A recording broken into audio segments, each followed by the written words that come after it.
ಹಣವು ವ್ಯರ್ಥವಾಗದೆ ನಿಮ್ಮ ಕೈಯಲ್ಲಿ ಹಣ ನಿಲ್ಲಲು ಹೀಗೆ ಮಾಡಿ.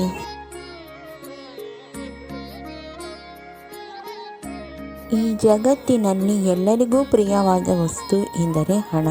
ನಾವು ಆರೋಗ್ಯವನ್ನು ಕಾಪಾಡಿಕೊಳ್ಳಲು ಒಳ್ಳೆಯ ವಿದ್ಯಾಭ್ಯಾಸಕ್ಕೆ ಹಾಗೂ ನಾವು ಪ್ರತಿನಿತ್ಯ ಪ್ರತಿಯೊಂದು ಖರೀದಿಗೂ ಹಣ ಬೇಕೇ ಬೇಕು. ಹಣವಿಲ್ಲದೆ ನಾವು ಜೀವನ ನಡೆಸುವುದು ಕಷ್ಟಕರ. ನಾವು ಎಷ್ಟೇ ಕಷ್ಟಪಟ್ಟು ದುಡಿದರೂ, ಒಳ್ಳೆಯ ಕೆಲಸ, ಒಳ್ಳೆಯ ಸಂಪಾದನೆ ಇದ್ದರೂ ಕೆಲವರ ಕೈಯಲ್ಲಿ ಹಣ ನಿಲ್ಲುವುದಿಲ್ಲ.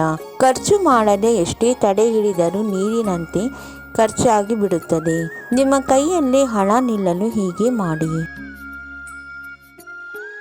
1. ಮನೆಯಲ್ಲಿ ದೇವರ ಕೋಣೆಯು ಹೆಚ್ಚು ಪ್ರಾಮುಖ್ಯತೆಯನ್ನು ಪಡೆದಿದೆ.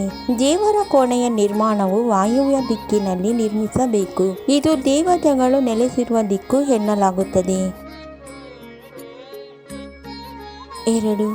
ಪಂಚಮುಖಿ ಹನುಮನ ವಿಗ್ರಹವನ್ನು ಮನೆಯ ನೈಋತ್ಯ ದಿಕ್ಕಿನಲ್ಲಿ ಇರಿಸಬೇಕು.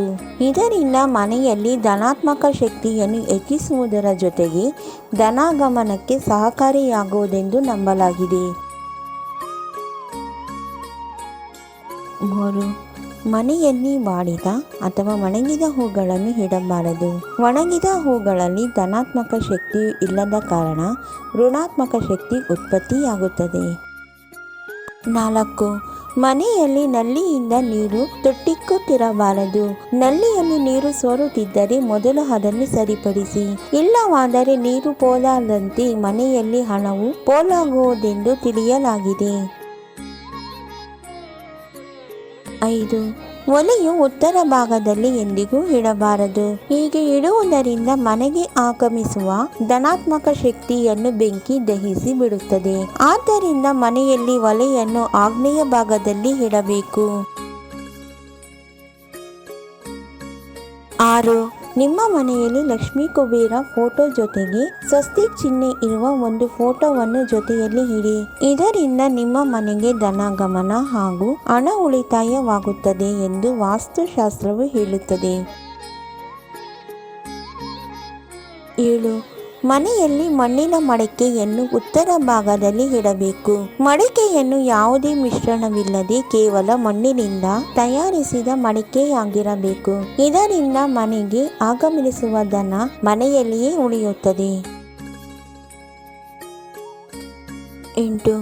ಮನೆಯಲ್ಲಿ ದಿನನಿತ್ಯ ಸ್ವಚ್ಛತೆಯನ್ನು ಮಾಡಲು ಪೊರಕೆಯು ಕೂಡ ಮಹತ್ವದ ಪಾತ್ರ ವಹಿಸುತ್ತದೆ. ಪೊರಕೆಯನ್ನು ಹಾಗೂ ಚಪ್ಪಲಿಯನ್ನು ಮೆಟ್ಟಲಿನ ಕೆಳಗೆ ಇಡಬಾರದು.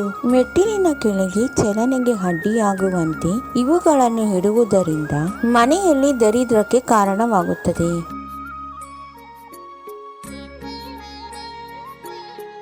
9.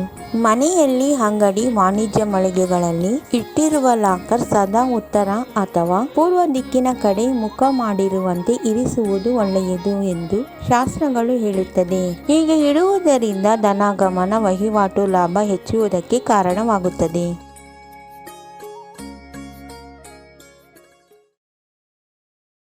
ನಮ್ಮ ವಿಡಿಯೋ ನೋಡಿದ್ದಕ್ಕಾಗಿ ತುಂಬ ಧನ್ಯವಾದಗಳು ಸ್ನೇಹಿತರೆ. ನೀವಿನ್ನೂ ನಮ್ಮ ಚಾನೆಲನ್ನು ಸಬ್ಸ್ಕ್ರೈಬ್ ಮಾಡಿಲ್ಲವಾದರೆ ದಯವಿಟ್ಟು ಈಗಲೇ ನಮ್ಮ MS ಯೂಸ್ಫುಲ್ ಮಾಹಿತಿ ಚಾನೆಲನ್ನು ಸಬ್ಸ್ಕ್ರೈಬ್ ಮಾಡಿ, ಬೆಲ್ ಐಕಾನ್ ಮೇಲೆ ಕ್ಲಿಕ್ ಮಾಡಿ, ನಿಮ್ಮ ಸ್ನೇಹಿತರಿಗೆ ಶೇರ್ ಮಾಡಿ. ಎಲ್ಲರಿಗೂ ಈ ಮಾಹಿತಿ ತಲುಪಲಿ. ಮುಂದಿನ ವಿಡಿಯೋದಲ್ಲಿ ಸಿಗೋಣ.